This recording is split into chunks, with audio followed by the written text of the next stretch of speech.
live on a Friday, as it was meant to be. So it was written in the stars. And we got some stuff that we need to go over. We haven't had one of these in a minute or two. And just feels appropriate that we update everybody on the no news that is the San Francisco 49ers right now. Get this.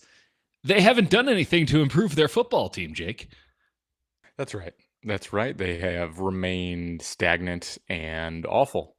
Yeah. So, at least there's Brock Purdy doing a weird podcast with some interesting type folks. I got in trouble on Larry's show last night. And when I say got in trouble, I mean a bunch of snowflakes got up in their feelings, implying that the host of said podcast, who's apparently some Santa preacher in Nashville, looks like he does good tax evasion.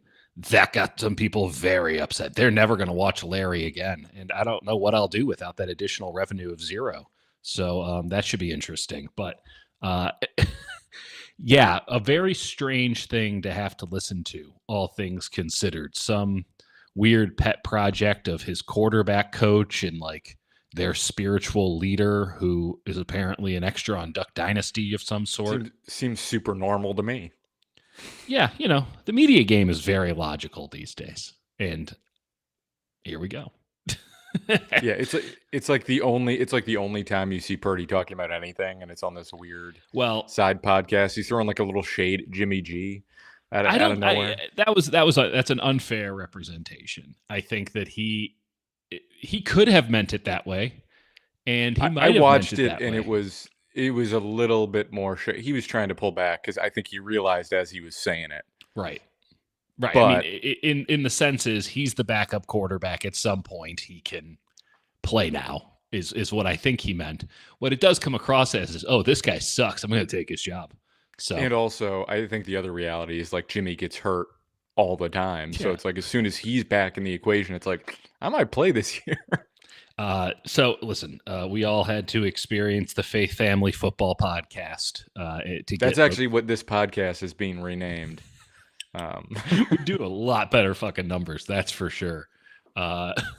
Deer and Hutch can only do so much. Faith Family Football. Yeah, no apologies whatsoever. In fact, I'll triple and quadruple down on it. I'm gonna get that printed from like an Etsy purveyor. You have the perfect wall for it. If you could get it in some awful home goods script on the back wall there, that'd be fantastic. 100%. Everybody knows what font we're talking about. Faith, family, and football. I like family. Football, big fan of. Faith is not for me. Let's talk about the things that we can yeah, as JW says in the chat, can we all just have a moment of silence and a moment of prayer before this podcast? Thank you.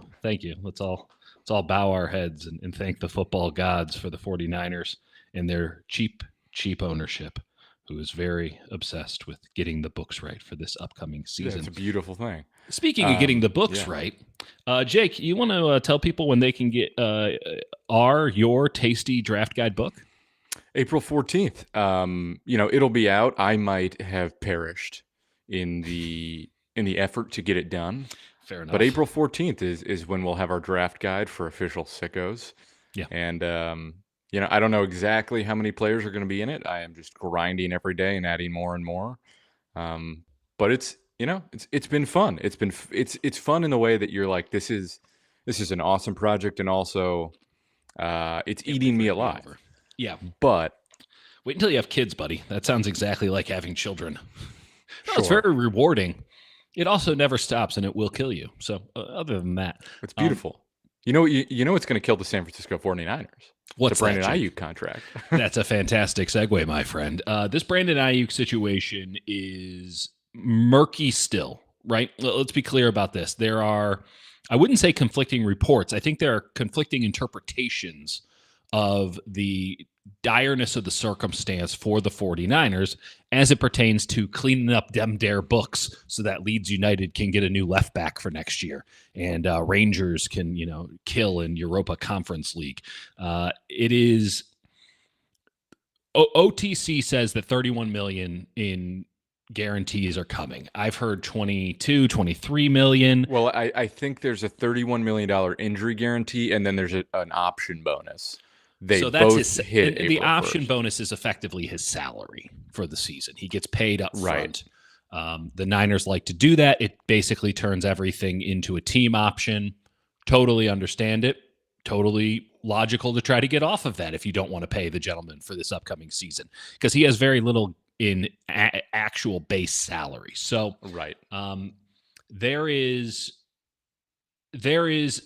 significant fiscal incentive for the 49ers to trade Brandon Aiyuk. I will frame it like this, as Jeff comes in the chat saying, we just need to take whatever we can get with Aiyuk, even if it only means a sixth and a seventh. Jeff, if only it were that simple.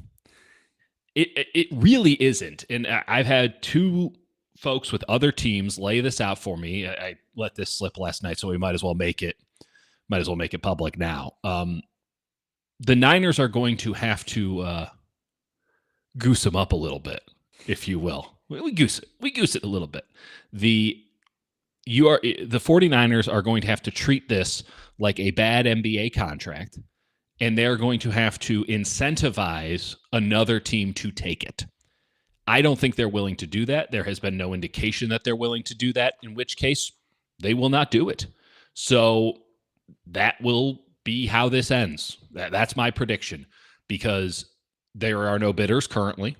There are very few conversations, if any. I can't speak to any of that, but I'm compared to where we were in August, when we were just swimming in rumor, innuendo, and conversation, some of it baseless, some of it very sound.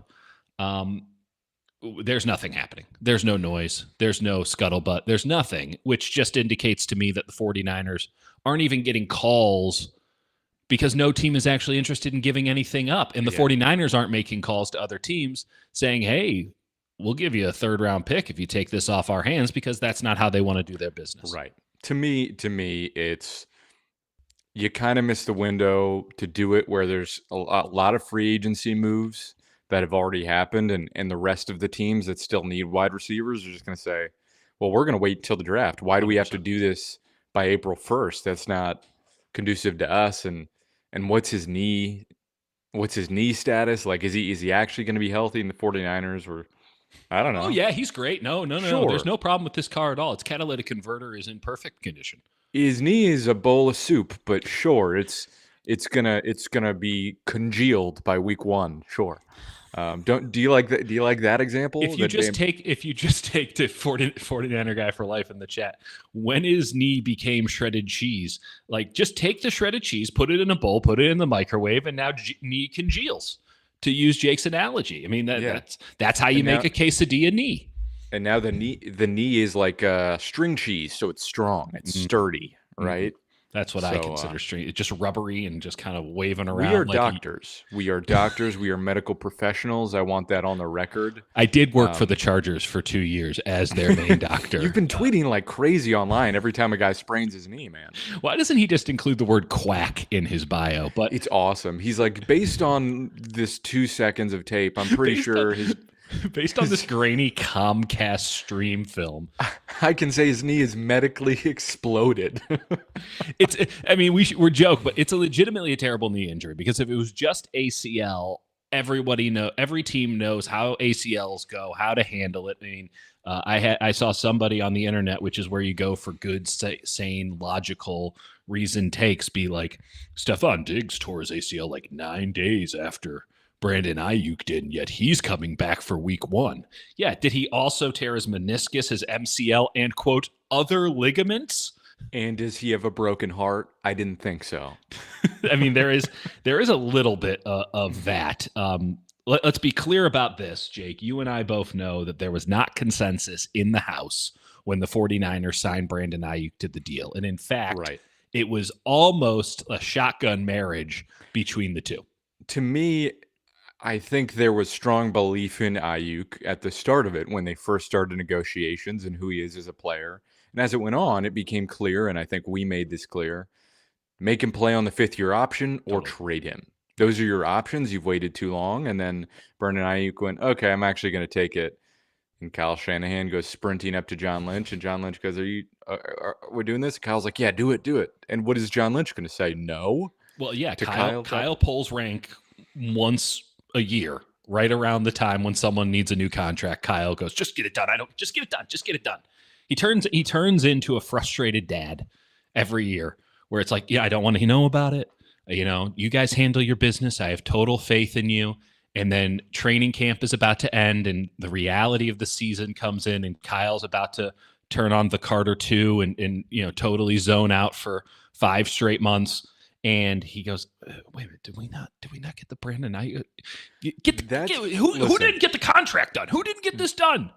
That is an excellent example of there are some people who fetishize the 49ers process, who say, wow, the 49ers are such a process-oriented team. And they have processes. They do have processes. Shot to shit. And I'm not saying that they don't. I'm not saying that they're a team that's a total mess. I think for the most part, they operate pretty well. But there are glaring mistakes that they have made. And that's one where you need to set a firm date. You need to say, Brendan, this is the date. You're not going to be ready for the season if this lingers on. We are going to close the door on negotiations at this date. Mm-hmm. If you don't accept our offer, we're going to look to trade you, or we'll make you play on your 5th-year option. Those are the 2 options. There was another option that they had, and in fact, the 5th-year option aspect of it wouldn't have shown up until today. They were going to put him on the restricted list for. This is an interpretation on my end for, quote, being weird. They were going to put him on the restricted list for I don't know, man. This whole thing has been just weird and for making us uncomfortable. And this is, I was talking to Larry about this last night, and I don't think he meant anything deeper by it, but as a colloquialism, he said well, it doesn't seem like Brandon Aiyuk wanted to be here. And it's like, dude, he did not want to leave because he kept showing up to work. He was Milton from The Officing this whole situation. He just kept showing up. How are you supposed to infer somebody showing up to work every single day as I don't want to be here? Right. For all of the, I'm sure, the CBA says X, Y, and Z. The truth is, if Brandon Aiyuk hadn't shown up and he had been fined, the 49ers wouldn't have traded him and then said, oh yeah, by the way, pay your fines on the way out. Right. Nick Bosa was fine the whole way home until, guess what? He wasn't. Haha. We were just joking about that. I would have pushed the envelope, but instead Brandon Aiyuk, because there was still some of the old Brandon Aiyuk there, I suppose. Just sort of the down-to-earth, wow, look at me in the NFL kind of quiet dude. Right. There was still part of him who's like, well, they're going to find me if I don't show up, so I better show up to work. But then also the new Brandon Aiyuk was like, I am Terrell Owens incarnate. It was just unbelievable. It's tough because he was truly a top 10 wide receiver. Yeah. In that season, and he was phenomenal, and he still is a phenomenal. Well, we'll see what he is now. We have no idea what he is now. Right, we have no clue because again, knee, string cheese, all that, soup and whatnot. But it's they just caved in a way that they're so about winning these things now because of that. Right, they're so scarred from it. They're so upset about it. Let's be blunt. I think obviously the main reason that this era of austerity is upon the 49ers is because they won 6 games. Okay. I think that's the starting point. The second reason is because the Brock Purdy contract is coming up. Maybe. I don't know. Probably. Theoretically. Maybe. They've made promises. I don't know if those promises are going to check out, but big things are coming, you guys. And maybe we can bond on a podcast together and hash this thing out. Well, I just need some more wooden panels and again stencils. Yeah, an American flag carved into wood. That's right. I'll go get my American flag beat up hat and my boots and oh man, tell me about how faith impacts your football game. Well, I need a lot of faith because my offensive line is consistently trying to get me killed, and I'm just sort of throwing it up there, buddy. That's true. My game is entirely on faith. Regardless, the second thing is Brock Purdy's contract, the amount of money that they'll need in cash to pay a lot of you need all that money, all the guaranteed money in escrow. So you do want to have your books, I mean, even for $1 billion, $9 billion franchise, it's not insignificant to have $150 million in cash on hand.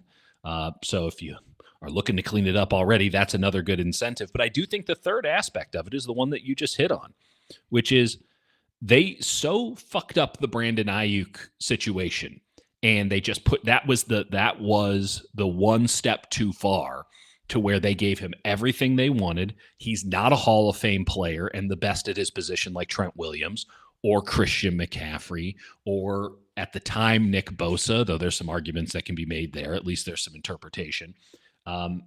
Fred Warner, Hall of Fame player, best at his position. So the idea that they gave it to Aiyuk, there wasn't consensus in the House, and then it did not work out at all.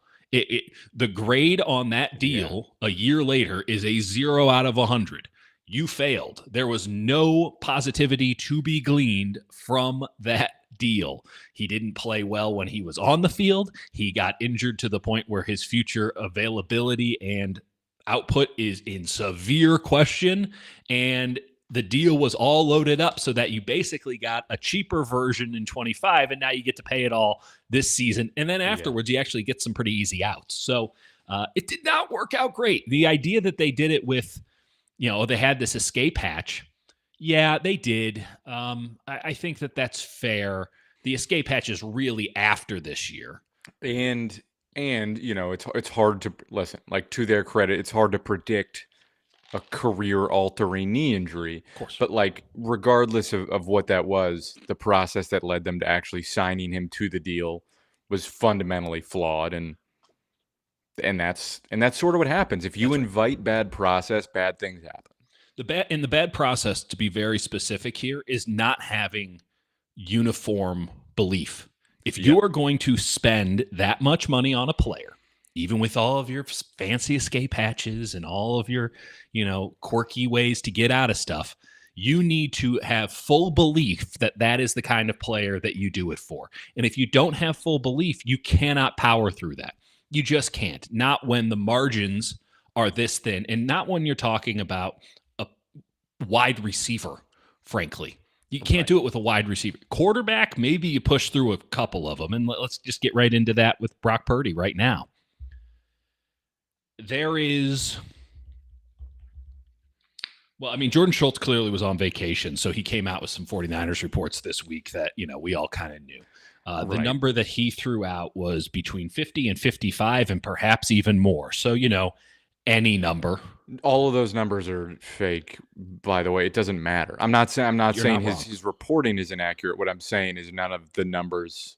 It doesn't matter what the number is. It's all about the guaranteed money and the structure. And yes, let's bring it back to Idiotville for a second, right? Let's bring it back to just surface level. There is I have no problem with any number between 50 and 60 because, as you noted, it's all a fugazi. It's fake. But I will say this.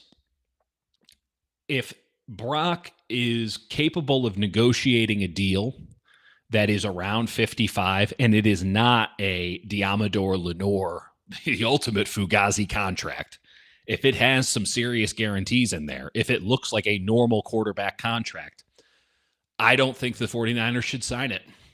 I think that they should heed the lesson of the Brandon Aiyuk situation and err on the side of caution, and it might cost them more down the line, to be fair.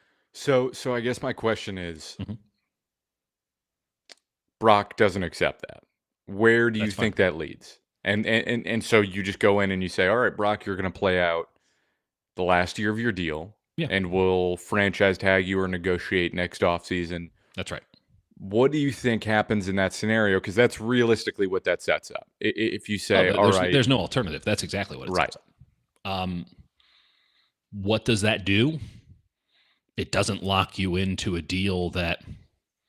But does Brock play, or does he just say, I'm going to sit out of training camp. I'm going to cause a fuss. This year's going to be a nightmare. It's going to be a nightmare whether Brock plays or not. That's why you got Mac Jones, baby. Right. And maybe the 49ers should just say, you're going to sign the contract we want, Mm-hmm. or we're going to go with Mac Jones. And maybe that is, and I have trouble believing that they would do that. But I think that they need to.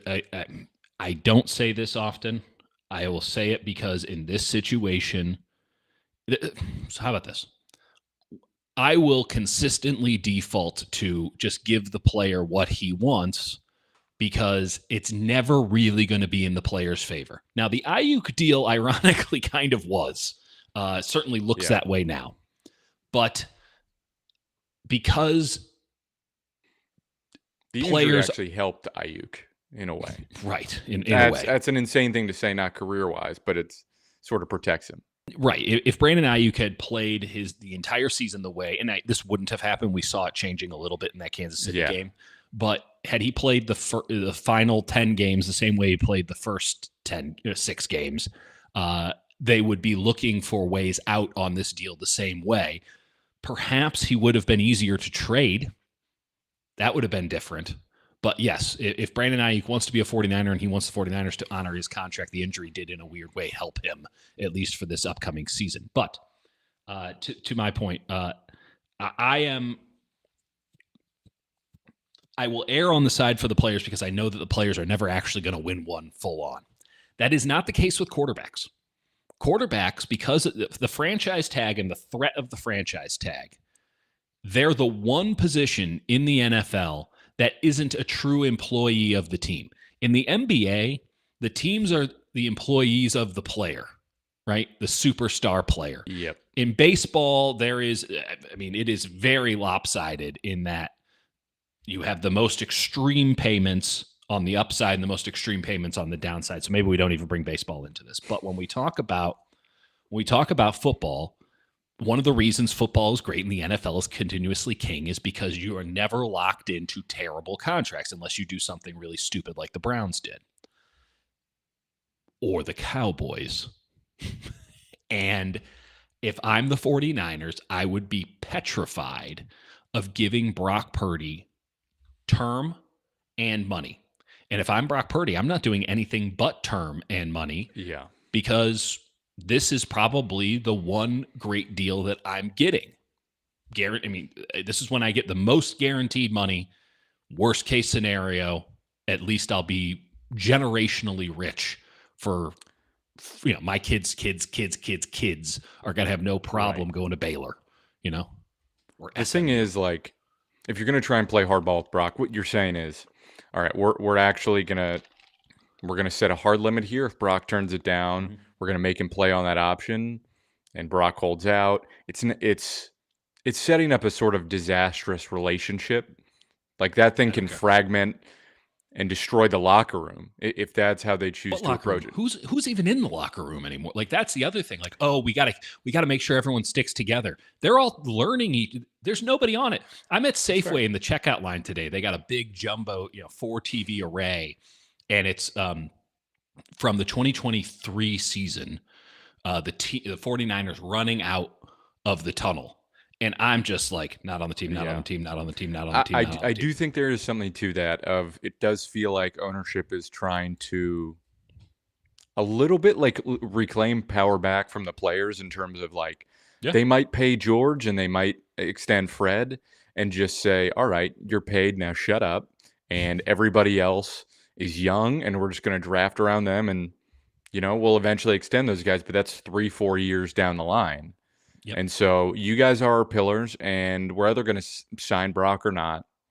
Deal with it. I still think it's hard for me to fathom them not extending it. Right? I'm just of the mindset that Brock Purdy does not seem like he's going to take a quote team friendly deal, and we know nor should he. And the threshold for team friendly is very high for the San Francisco 49ers. Right? Diamador Lenore took a team friendly deal, and I just, if I'm Brock, I'm going about this and I'm saying we're going all in. You're all in on me. Show me how all in, because there's this notion of, Brock should take a little bit less so that he can allow the Right. 49ers He's to been like, taking a little bit less. yeah, He's been right? taking a lot less than everybody What a ridiculous in the notion. entire They NFL. couldn't put a good team around me when I was making $1 million fucking dollars, but now, I'll give them, I'll give off $4 million from what I should get paid, and that'll fix it. I do think there has been a sort of a weird level of posturing on either side and what's come out. And they're like, yeah, the 49ers are interested in doing a deal, but let's see. And we all had the naivete to say like, oh, They're getting it maybe done. they'll learn and they'll just get a deal done early and before this thing. But part of it is there aren't other really competitive quarterbacks out there in this market this season, right? So it's like there's not like a Tua or someone else out there that they're worried about getting paid. And so I think Correct. that's part of it. And so they're saying we don't have to worry about that. We actually can wait. So Well, okay. Yes and no. Because whenever CJ Stroud signs, you got a real problem. Because CJ Stroud might be the first $70 million quarterback. Now, CJ Stroud's probably incentivized to wait as long as possible. I don't think he can sign yet. I'm saying at some point he will sign. So the idea of if we're but I mean, this was after his second year, right? You have to be after your third year to sign an extension. This is what I'm talking. So I'm taking the most extreme version of what you were saying by wait. Okay. And the idea of this is a counterpoint to my own point, which is just keep push this down the line because you cannot. I don't think there is uniformity in the front office. I don't think there's uniformity, certainly in the fan base. I don't think there's uniformity in the media. I don't think that anybody really knows what Brock Purdy is worth. And while we can all agree that he should just be somewhere up there, the devil is in the details. And in those details, I would be petrified if I'm the 49ers of committing 3 years earnestly to Brock Purdy, who might not be able to get the job done for me. I wouldn't be. I would say 3 years is about the right amount of time. John and Kyle do not get another job. Right. Which is why I can't fathom them not signing him to an extension because he's the only quarterback Kyle has had any level of sort of real trust in since he's been with the 49ers.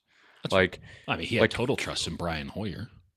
Right. But I'm just saying Kyle, like if he's betting on his job, and I don't even think that's how they operate. I like a lot of teams, a lot of bad coaches, a lot of bad general managers, they operate from a place of self-preservation and just trying to survive however they can. I don't think that's how the 49ers have ever really operated with Shanahan and Lynch. But I think if you're going to go forward, you're going to bet on, if you're Kyle, you're betting on Purdy because that's what you know. He's a guy you can communicate with. Saw what happened when he replaced Jimmy. So I just can't fathom them going in and saying, yeah, we'll figure something else out if a Brock deal doesn't work. Okay, so let me be very specific about what I'm saying. The worst thing that they could do is continue this Cowboys trajectory they're on and pay a quarterback who is not, in fact, top 10. And there is plenty of debate to be had there. Even if I think that, he is very good quarterback, top 10 is a pretty high standard these days. Yeah. Paying him Dak Prescott money or something close. Because let's not forget how Dak Prescott got that contract. He got that contract by running it out and pulling the string year after year. And, there might be some animosity now and this and that. But basically, the Cowboys dared him year after year to prove it. And year after year, to whatever degree he did, he proved it. And they said, fine, we have to pay you top of the market now. So you're taking on the risk if you're the 49ers of having to do the same thing with Brock Purdy. But the flip side of this is if you're going to pay him $57 million today, he hasn't earned it. He didn't pull the string. He just asked for it and you gave it to him like he was Christian McCaffrey or Brandon Aiyuk. Yes. That's fair. I think make him earn it. I think play the franchise tag game. Yeah. Well, I don't think that's how they end up playing it. No, that's not how they'll play it, and I think that they might come to regret it. We'll see. I think if you're committing 3 years to him, and it's structured in the way that some of these other deals are, where it's 20-something million, 30-something million, another 30-something million. Jimmy made more than that. Jimmy made what, like 42 million one year, if I'm not mistaken. No. I don't have any. There are certain ways to do this in which it's like, I'm not going to get into the parcel of the numbers. Let's just put it this way. I like the optionality of being able to get out of this. And you're saying you're committing 3 years to him.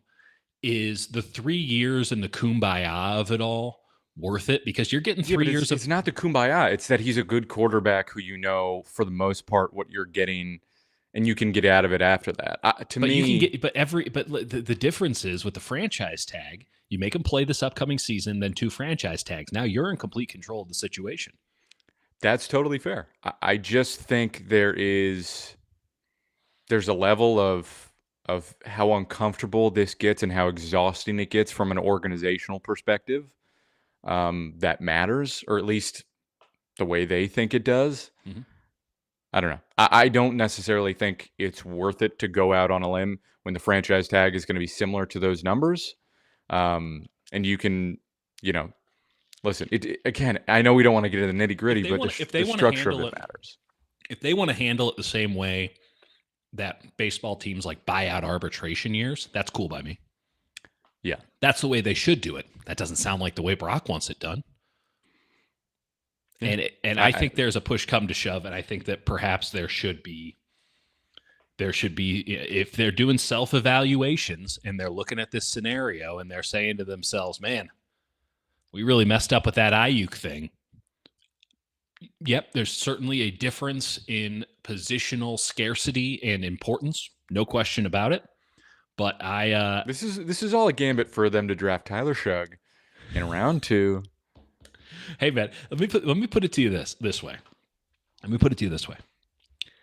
If Shedeur doesn't go 2, there's a legitimate shot that Shedeur is just full Aaron Rodgers slipping, right? I don't mind the idea of a Shedeur Sanders draft pick. That's really funny. I think that's a horrible use of resources, but I love the take. Not if you don't have a signed quarterback after this year. I still think it's an atrocious use of resources, but listen. So it's on par with how the 49ers usually do business then. Fair. But listen, I'm not opposed to drafting a quarterback. Yeah, this is all to say, let's do a chaos draft. Yeah, this has been a chaotic start. We're just gonna do full random PFF.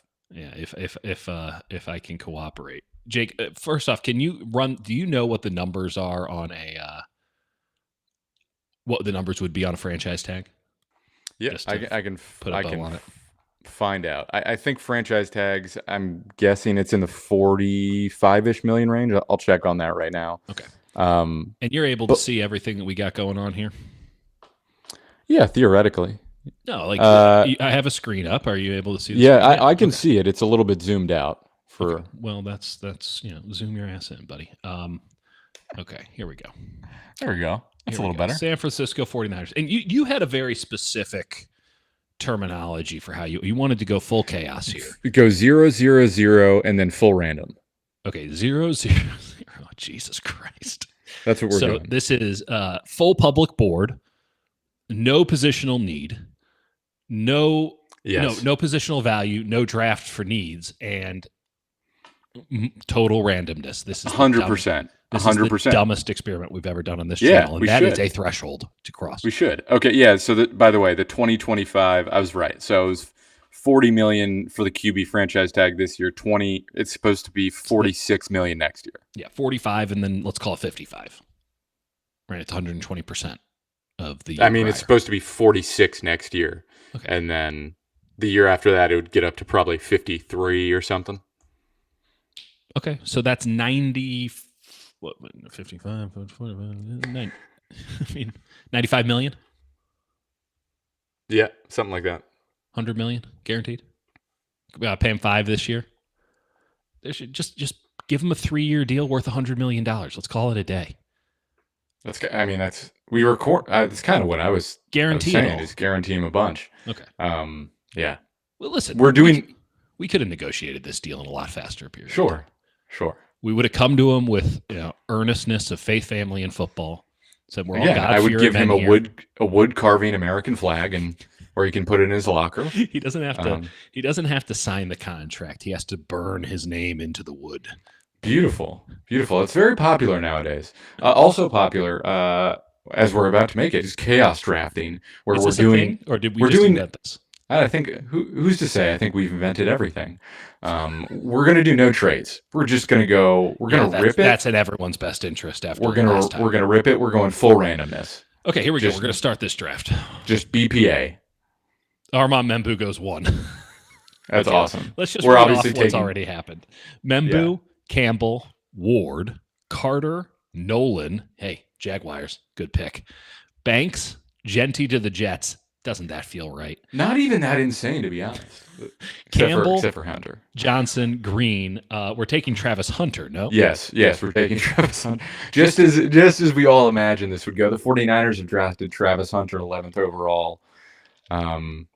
And wow, look at how this played out. This is unbelievable. Thank God Dylan Sampson's off the board before Tyler. We got a discussion here. Burden. This is a hell of a discussion. Nick Emanwari, who, by the way, it seems as if everyone has actually watched his tape now after the combine and been like, yeah, I don't know about that. Look at my man, CJ West, 29th overall. Beautiful. Cam Scatabo. That's not right. Awesome. Unfortunately, I do think he's a little bit like your boy Cody Schrader. Yeah, well, Cody Schrader didn't get drafted. Right. That's what I mean. I love Cody Schrader. I think Cam Scatabo was a fun as hell college back. I wouldn't draft him in 100 years. I'd bring him to camp, but I wouldn't draft him. Tough. Okay. Tough. I mean, maybe the Niners can, because they got 3 picks at the very end that are take him in the 7th round. No, someone's going to draft him in the 4th for no reason. Okay, so there are 1, 2, 3, 4, 5 viable options here, in my opinion. Okay. To me, it's McMillan or Tyler Warren. Okay. Starks, I still think is viable. I think this is fair. Starks is viable. I love Malachi Starks. I don't love his RAS score, but yeah. Luther Burden, I think, is extremely viable here. I think Omari Hampton is viable here.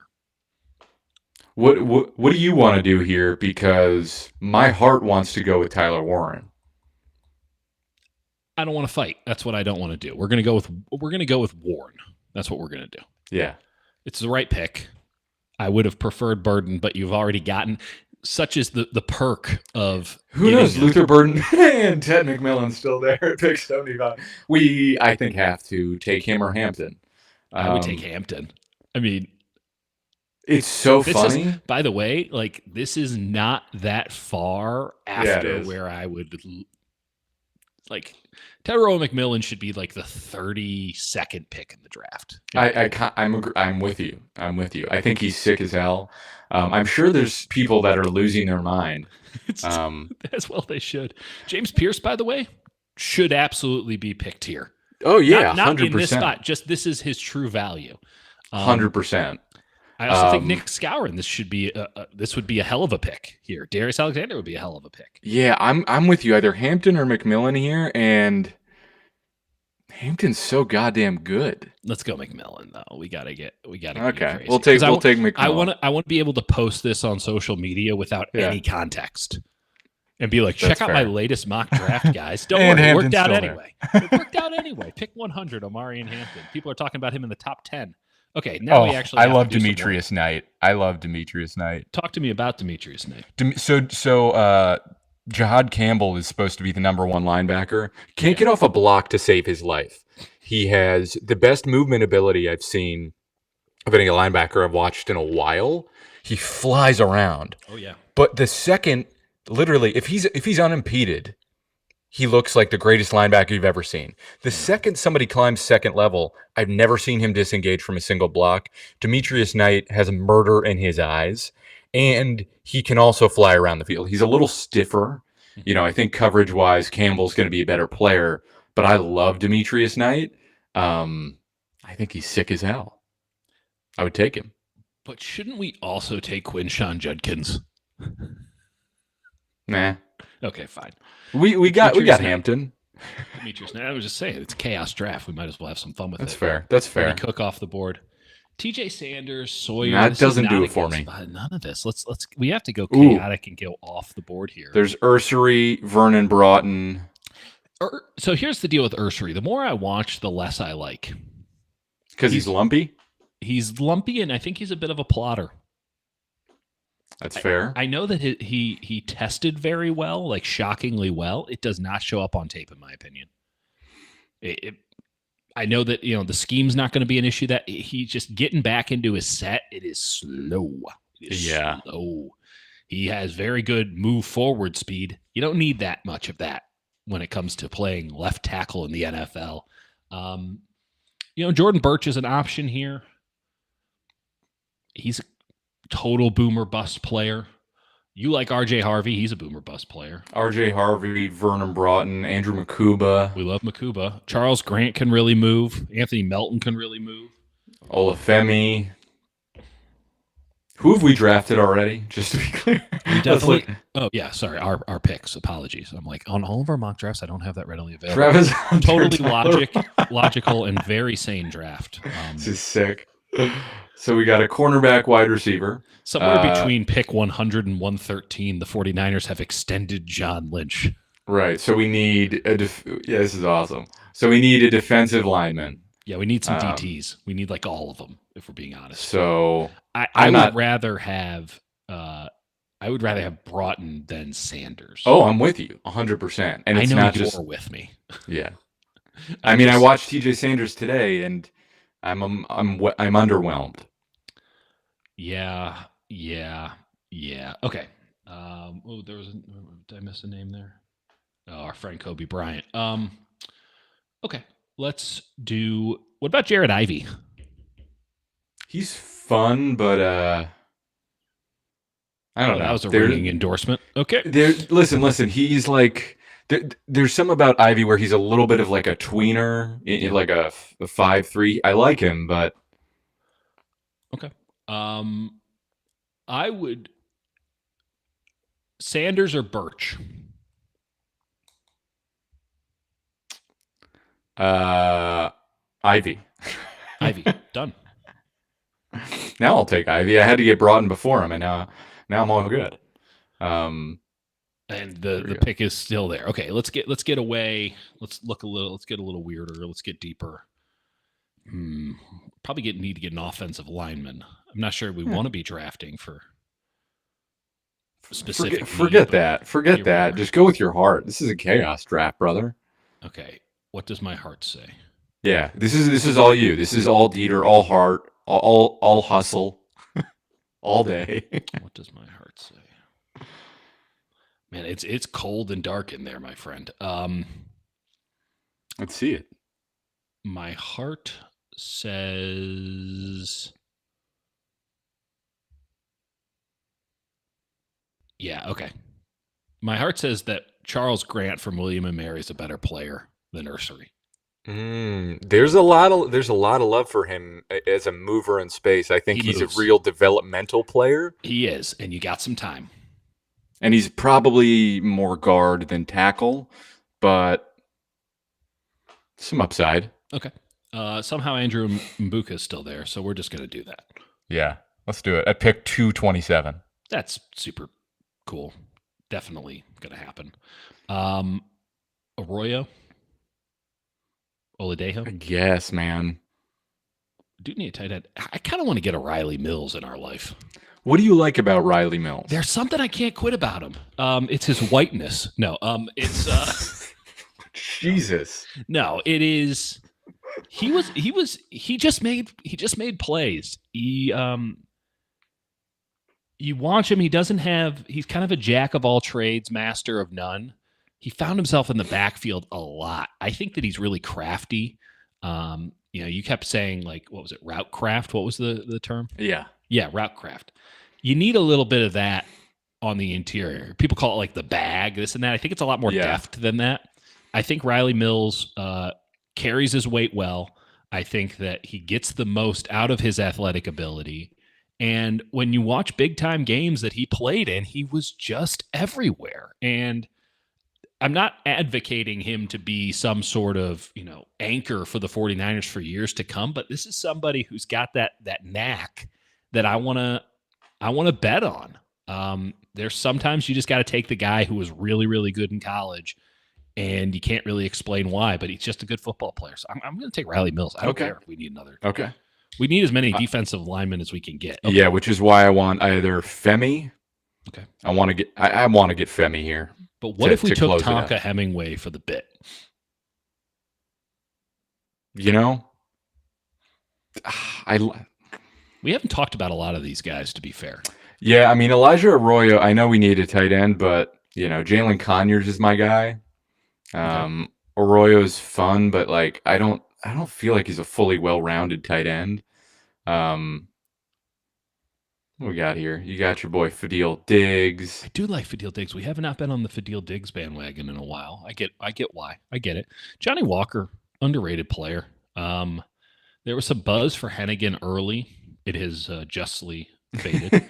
There's my boy Drew Kendall, who's way too low on this list. Yeah, we could take Shiloh Sanders, America's worst safety. He's so goddamn bad. It was incredible. I loved watching him play because watching DJ Giddens just destroy him is. He never once made a play. I do not. I mean, I understand why. We're drafting a punter. Going to draft Kai Kroger. I'll do it. Listen. I'll fucking go with your heart. Go with your heart. Pull the trigger. There's your chaos draft. Okay, this has been in no way informative. I disagree. I think this is exactly how the draft is going to go. A plus. Damn, top 4% of the 49ers drafts. I think it went pretty well. PFF is going to put us in charge. Here's a guy who knows how to draft. You got to download this. This is beautiful. Don't worry about that. We're taking that right here. We're going to put this on our fridge. Honestly, so much better that we have Andres Baralcalis at the end for just a C+. We're awesome. having fun on a Friday. We could have had a perfect grade, and I think that's the right way to end it. Yeah, let's just call it where it is. The next time we talk will be next week. We'll do a real mock draft. We will do other things of that nature. Maybe we'll be talking about. Well, we'll be talking about Brandon Aiyuk still being here. Maybe we'll be talking about Brock Purdy sticking around too. Maybe we won't. Who's to say? But if you hung around for this, seek help and also like and subscribe and all that stuff. If you become an official sicko, you get the draft guide. If you April don't, 14th. you have to pay for it. So just become a sicko, and then this is all sorted out ahead of time. So I can tell you, it's good stuff. We got my takes, my comps, Jake's reasoned, sane analysis. Mostly. If you want the word route craft to be part of your lexicon moving forward, there we go. That's right. Appreciate you folks. Sorry for my robo voice from time to time. I'm in an art facility. Really? Is that what we were doing here? Just in a side room.